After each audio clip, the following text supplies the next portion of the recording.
तो जब जमानत मिल गई तो अरविंद केजरीवाल निर्दोष हैं, यह जज का मत था और उसी आधार पर उनको जमानत मिली। और बहुत सारी टिप्पणियां अपने जमानत के आदेश में ट्रायल कोर्ट की जज ने किया। सीबीआई रंगे हाथों झूठ बोलते हुए कोर्ट के सामने। नमस्कार, SPN9 न्यूज देख रहे हैं आप। शराब नीति घोटाले केस में आज सीबीआई दिल्ली के सीएम अरविंद केजरीवाल को राउज एवेन्यू कोर्ट में पेश करेगी। सीबीआई ने केजरीवाल को शराब घोटाले मामले में गिरफ्तार किया था और कोर्ट ने केजरीवाल को 3 दिन की सीबीआई की रिमांड पर भी भेज दिया था। सीबीआई की रिमांड आज खत्म हो गई और इसे लेकर जांच एजेंसी उन्हें कोर्ट में पेश करेगी। सीबीआई ने कोर्ट से केजरीवाल को 5 दिनों तक के लिए रिमांड पर देने की मांग की थी, लेकिन कोर्ट ने केजरीवाल को 3 दिनों के लिए सीबीआई की रिमांड पर भेजने का आदेश दिया। आपको बता दें कि इससे पहले शराब घोटाले से जुड़े मनी लॉन्ड्रिंग मामले में केजरीवाल को 20 जून को ट्रायल कोर्ट ने जमानत दे दी थी, जिसके बाद ईडी ने निचली अदालत के इस फैसले को दिल्ली हाई कोर्ट में चुनौती दी थी और हाई कोर्ट ने ट्रायल कोर्ट की जमानत वाले फैसले पर अंतिम रोक लगा दी थी, जिसके बाद इस पूरे मामले को सुप्रीम कोर्ट में भी उठाया गया और सुप्रीम कोर्ट के तहत यहाँ पर अरविंद केजरीवाल को राहत मिलती हुई नजर नहीं आई। लेकिन आज एक बार फिर से दिल्ली राउज एवेन्यू कोर्ट में एक बड़ी सुनवाई अरविंद केजरीवाल को लेकर होती हुई नजर आ रही है। लेकिन अरविंद केजरीवाल की गिरफ्तारी के खिलाफ आम आदमी पार्टी सक्रिय है और सदन के बाहर अरविंद केजरीवाल को रिहा करने की बात कहती हुई नजर आ रही है।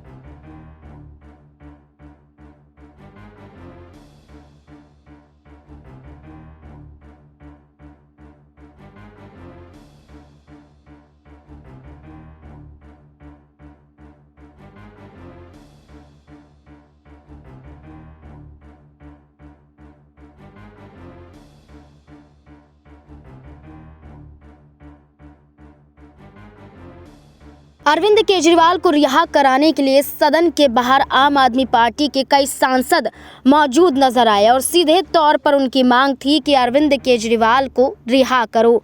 अरविंद केजरीवाल को रिहा कराने की मांग सदन के बाहर और ईडी सीबीआई का दुरुपयोग बंद करो, ये मांग उठती हुई नजर आई। इतना ही नहीं, आपको ये भी बता दें कि अरविंद केजरीवाल पर सीबीआई अधिकारियों ने कई गंभीर आरोप लगाए। दिल्ली के मुख्यमंत्री अरविंद केजरीवाल को सीबीआई ने गिरफ्तार किया। इसके खिलाफ आम आदमी पार्टी आज बड़ा विरोध प्रदर्शन करती हुई भी नजर आ रही है। लेकिन आपको बता दें कि ईडी अधिकारियों ने कोर्ट में ये तक भी कहा पिछली सुनवाई में कि अरविंद केजरीवाल ने सारा आरोप मनीष सिसोदिया पर मंड दिया और अपने हाथ खाली कर दिए। लेकिन अरविंद केजरीवाल ने बताया कि ऐसा कुछ भी नहीं हुआ है, बल्कि मैंने मनीष सिसोदिया पर कोई भी आरोप नहीं लगाए हैं। वहीं आपको ये बता दें कि अब इस पूरे मामले पर संजय सिंह ईडी अधिकारियों का और सीबीआई अधिकारियों का खुलासा करते हुए नजर आ रहे हैं। आज जो कुछ भी न्यायालय में हुआ,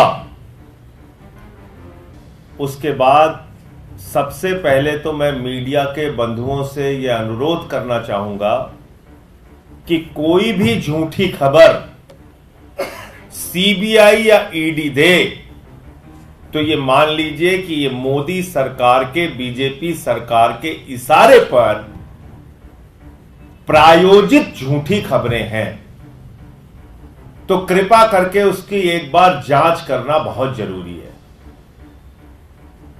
आज क्या झूठ फैला दिया सीबीआई ने कि अरविंद केजरीवाल ने इस केस से पल्ला झाड़ लिया और सिसोदिया पे आरोप लगा दिया, जब खुद केजरीवाल जी ने इस पर आपत्ति की कि यह झूठी खबर सीबीआई के द्वारा फैलाई जा रही है। तो जज साहब ने कहा, मुझे अरविंद केजरीवाल के द्वारा दिए गए बयान को दिखाइए। और जब वो बयान देखा गया तो जज महोदय ने खुद कहा कि सीबीआई के लोग गलत बोल रहे हैं, अरविंद केजरीवाल ने ऐसा कोई बयान नहीं दिया। मैं मीडिया के मित्रों से फिर अनुरोध करना चाहूंगा, कोई भी खबर सीबीआई के द्वारा या ईडी के द्वारा दी जाए, यह हमारे खिलाफ दुर्भावना से काम कर रहे हैं। यह हमारे खिलाफ एक राजनीतिक साजिश के तहत काम कर रहे हैं, बीजेपी सरकार के इशारे पर काम कर रहे हैं। इसलिए इसको वेरीफाई करना आपकी भी जिम्मेदारी है, अन्यथा आज जो हुआ ये बार बार रिपीट होगा। आप सोचिए, 2 साल से जांच कर रही है सीबीआई, देश की प्राइम इन्वेस्टिगेटिंग एजेंसी, देश की सबसे तेज तर्रार कहे जाने वाली एजेंसियां सीबीआई और ईडी पिछले 2 साल से दिल्ली के तथाकथित शराब घोटाले की जांच कर रहे हैं। और 2 साल से वही कहानियां, वही बातें दोहराई जा रही हैं। उन बातों का कोई सबूत नहीं, कोई प्रमाण नहीं। 2 साल लग गई, आपकी जांच पूरी नहीं हो रही।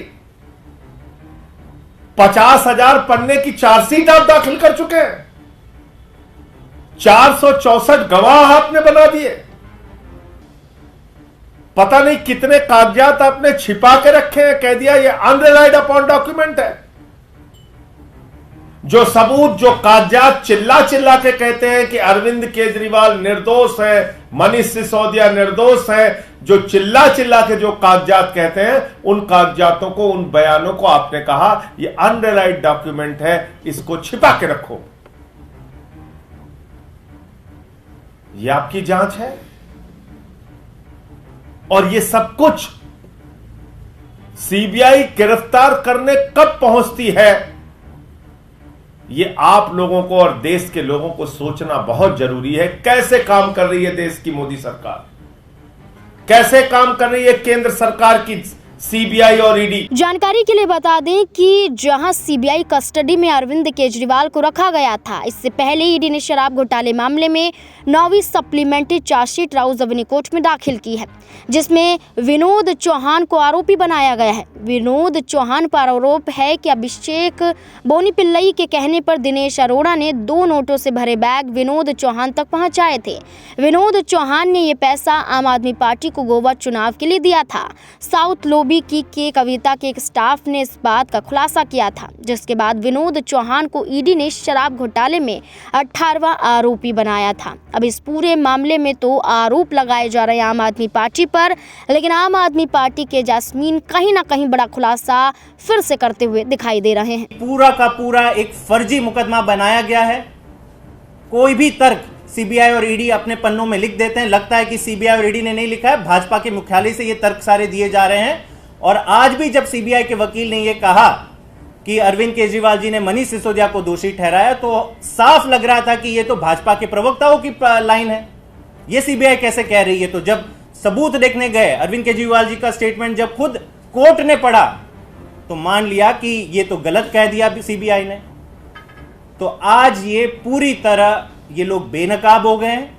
सीबीआई और ईडी केवल और केवल भाजपा का राजनीतिक भोंपू बन के रह गए। ये सच्चाई आज देश के सामने आ गई। अब ऐसे में देखना होगा कि क्या अरविंद केजरीवाल को बेल मिल भी पाती है या फिर नहीं। जिस तरीके से आम आदमी पार्टी विरोध प्रदर्शन भारतीय जनता पार्टी के दफ्तर के बाहर करते हुए नजर आ रही हैं, लगभग यहाँ पर 22 राज्य ऐसे हैं जहाँ पर आम आदमी पार्टी के तमाम कार्यकर्ता भारतीय जनता पार्टी के दफ्तर के बाहर विरोध प्रदर्शन अरविंद केजरीवाल की गिरफ्तारी के खिलाफ हल्ला बोलते हुए नजर आएंगे। वहीं सदन के बाहर सांसदों का हंगामा भी देखने को मिल रहा है। अब देखना होगा कि इस पूरी सुनवाई में क्या अरविंद केजरीवाल को राहत मिल पाएगी या फिर नहीं।